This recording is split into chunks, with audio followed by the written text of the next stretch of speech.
Hi, I'm Gretchen from the Custom Hair Company, and today I'm going to show you how to change the part in your wig or topper, any human hair piece. This is the method that you're going to use to do it. So we're going to change the part on this wig from center to left-hand side. So to begin, we're going to wet down the original part that is in there. So we're making sure that we are saturating the roots, because those are the bits that need to be redirected.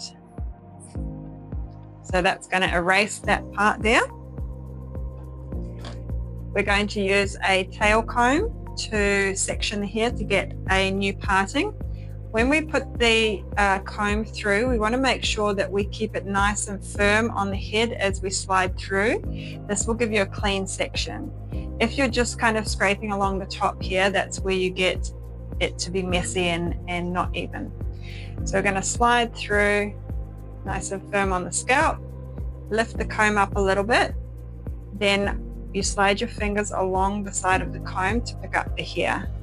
My fingers are going to come up and the comb's going to go down, and that gives us a nice clean section. Then we comb it into place. So this little section here between where our new part is and where the old part is the area that needs to be redirected. So you may need to spray a little bit of extra water there. By wetting it down, this makes the hair pliable and allows you to redirect it. If it's dry, this is not going to work.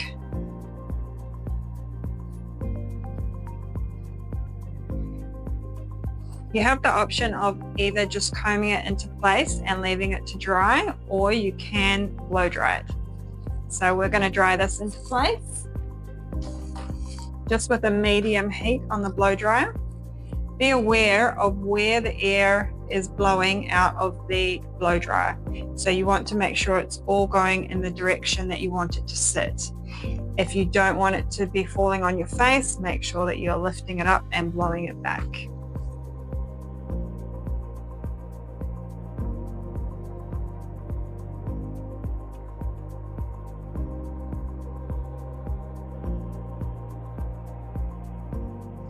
Now the hair is dry, so it's going to stay in this part until you wash it or you change it yourself with this method I've just shown you. And what we've done is we've gotten rid of that little bobble that happens sometimes when you're changing the parts. This can be done as often as you want to change your part. It doesn't cause any damage or anything like that, so you can freely move around and change your part to wherever you decide to wear it or for whatever style you're wanting to create.